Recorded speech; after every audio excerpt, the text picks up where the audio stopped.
तो भाई इस वीडियो में मैं फर्स्ट सेमेस्टर वाले बच्चों को, जिन बच्चों ने अभी अभी 2024 में एसयूएल में न्यू एडमिशन लिया है, उनको भाई उनके मॉक टेस्ट के बारे में बताने वाला हूँ, उनके असेसमेंट कह सकते हो आप या असाइनमेंट कह सकते हो, उसके बारे में बताने वाला हूँ, एग्जाम के बारे में बताने वाला हूँ और डे शीट के बारे में बताने वाला हूँ। कंप्लीट आप लोगों को इन्फॉर्मेशन दूंगा और सारा प्रोसीजर जो है इस वीडियो में समझा दूंगा।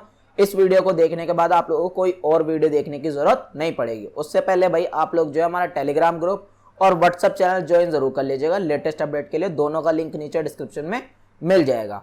बात करते हैं भाई अब सबसे पहले आप लोगों के रिजल्ट की बात इसलिए करना जरूरी है कि भाई आप लोगों को पता होना चाहिए आप लोगों का रिजल्ट जो है किस तरीके से तैयार होता है, उसमें मार्क्स जो है वो कैसे कैसे जोड़े जाते हैं।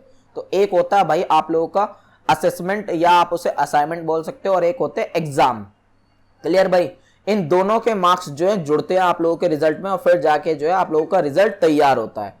अब कितने कितने मार्क्स जुड़ते हैं भाई, जो आप लोग के असेसमेंट होते हैं उससे 25% उठाया जाता है और जो एग्जाम है उससे भाई आप लोगों का 75% उठाया जाता है और इस तरीके से आप लोगों का जो है रिजल्ट पूरा कंप्लीट तैयार हो जाता है। तो इट मीन भाई आप लोग ये चीज समझ चुके होंगे कि आप लोग के असेसमेंट और एग्जाम दोनों देना जो है कंपलसरी है, बहुत इंपॉर्टेंट चीज है। अगर आप दोनों में से एक भी चीज मिस करते हो तो आप लोगों के फेल होने के चांसेस बढ़ जाएंगे। अब सबसे पहले भाई समझते हैं हम पूरे असाइनमेंट का या असेसमेंट का पूरा प्रोसीजर। तो देखो भाई जो आप लोग के असाइनमेंट होते हैं एसयूएल के अंदर ये कंप्लीटली ऑनलाइन होते हैं। यहाँ पे भाई ऐसा नहीं होता है एसयूएल में कि आप लोगों के पास क्वेश्चन आएंगे, आप लोगों को बनाने हैं घर पे जो हैंड रिटन असाइनमेंट होते हैं और फिर जाके जो है सबमिट करके आना है, ऐसा नहीं होता। एसयूएल में हर चीज जो है कंप्लीटली ऑनलाइन होती है। असेसमेंट भी कैसे होती है मैं आप लोगों को समझाता हूँ। एसयूएल की वेबसाइट पे ही भाई आप लोगों का एक पोर्टल तैयार किया जाएगा।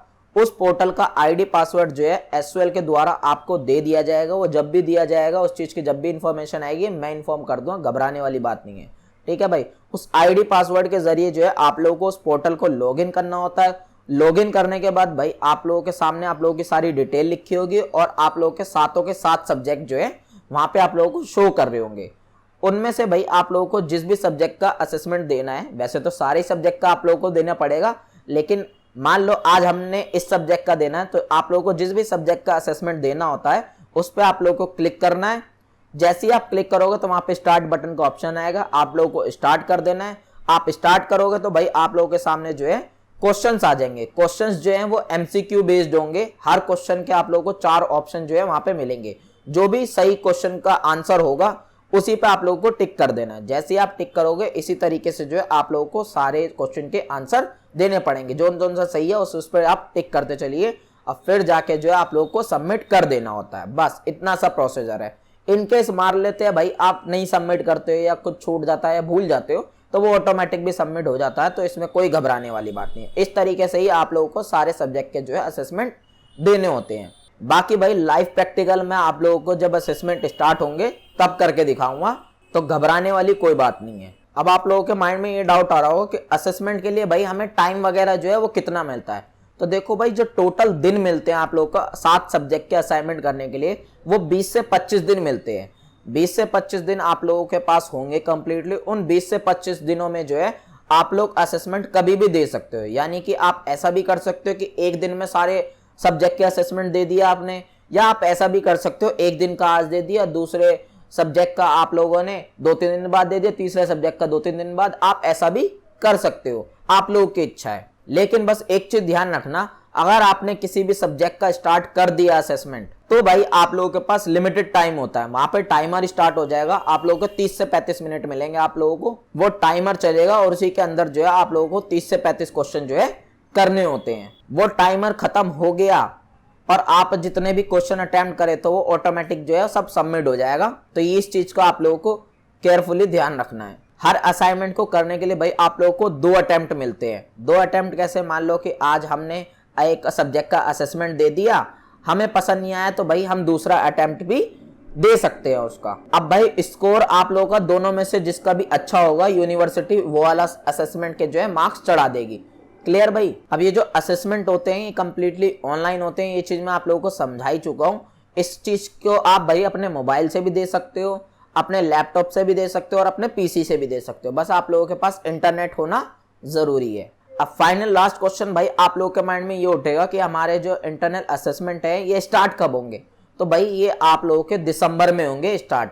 अब मैं इतनी श्योरली कैसे बोल रहा हूँ भाई, क्योंकि ये जो ऑफिशियल डेट है ये आप लोगों के ऑफिशियल एकेडमिक कैलेंडर जो आया था एसयूएल की वेबसाइट पे उसमें मेंशन थी, और उसके अकॉर्डिंग आप लोगों के दिसंबर में होंगे। इंटरनल असेसमेंट से पहले भाई आप लोगों के एक मॉक टेस्ट भी होते हैं। Mock test same to same भाई इंटरनल असेसमेंट की तरह होते हैं, लेकिन इन्हें देना कंपलसरी नहीं होता। ये सिर्फ इसलिए कराए जाते हैं आप लोगों को ताकि आप इंटरनल असेसमेंट से जो है अवेयर हो जाओ, पूरा प्रोसीजर आप इंटरनल असेसमेंट का समझ जाओ।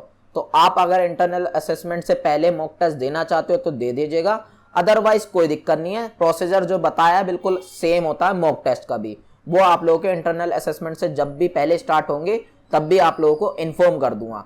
बात करते हैं भाई अब आप लोगों के एग्जाम की। तो एग्जाम भाई सबसे पहले आप लोगों को यही पता होना चाहिए कि कब स्टार्ट है। तो एग्जाम आप लोगों के जो स्टार्ट है वो भाई आप लोगों के जनवरी में स्टार्ट है।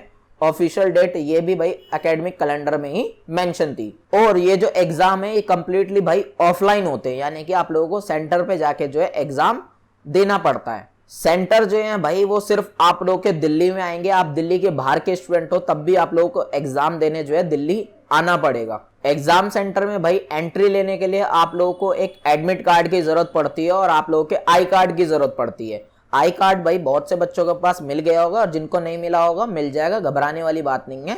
और रही बात एडमिट कार्ड की, या आप उसे हॉल टिकट भी कह सकते हो, तो वो भाई आप लोगों के एग्जाम से 7 दिन पहले जो है ऑफिशियल वेबसाइट पे ही आता है एसयूएल की। तो वो भी जब भी आएगा आप लोगों को इन्फॉर्म करूंगा, उसके जरिए ही जो है आप लोगों को एग्जाम सेंटर भी पता चल जाएगा आप लोगों को कि कौन सा एग्जाम सेंटर होगा।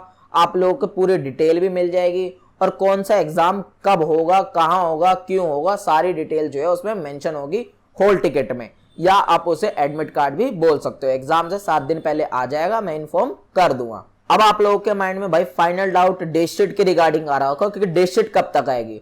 तो डेट शीट भाई एग्जाम से पहले जो है आ जाती है, करीबन 1-2 महीने पहले। अब 1-2 महीने पहले आ जाती है तो भाई अभी तक आ जानी चाहिए थी, तो घबराओ मत भाई, अक्टूबर के मंथ में जो है डेट शीट आ जाएगी। लेकिन भाई डेट शीट जो है वो भी 2 टाइप की होती है, एक होती है टेंटेटिव डेट शीट और एक होती है final date sheet. Tentative date sheet का मतलब ये होता है कि भाई इन केस अगर फ्यूचर में कुछ यूनिवर्सिटी को चेंजेस वगैरह करने होते हैं डेट्स वगैरह में या डेट शीट में, तो वो चेंज कर देती है और फाइनल डेट शीट फिर अलग आती है। क्लियर भाई। तो अभी जो आप लोगों की अक्टूबर में आएगी वो आप लोगों की टेंटेटिव डेट शीट होगी, और फाइनल डेट शीट जो है वो एग्जाम से आप लोगों की लगभग 1 महीने पहले आती है, 1 से 1.5 महीने पहले। तो वो भी जब भी आएगी इन्फॉर्म कर दूंगा। लेकिन भाई यहाँ पे आप जो आप लोगों की टेंटेटिव डेट शीट होती है उसी को आप फाइनल डेट शीट जो है मान के चलोगे, क्योंकि बहुत ही कम चांसेस होते हैं उसमें बदलाव होने के। वही डेट शीट जो है उठा के आप लोगों की फाइनल डेट शीट कर दी जाती है। आई होप आप लोग जो है कंप्लीट प्रोसीजर जो है समझ चुके होंगे। कोई और माइंड में डाउट आ रहा हो, किसी और टॉपिक पे आप लोगों को वीडियो चाहिए, नीचे कमेंट बॉक्स में बता देना, उसके ऊपर भी वीडियो बनाने की पूरी कोशिश करूंगा। मुझे इंस्टाग्राम पे फॉलो करना मत भूलना भाई, और चैनल को सब्सक्राइब करना भी मत भूलना। मिलते हैं नेक्स्ट वीडियो में।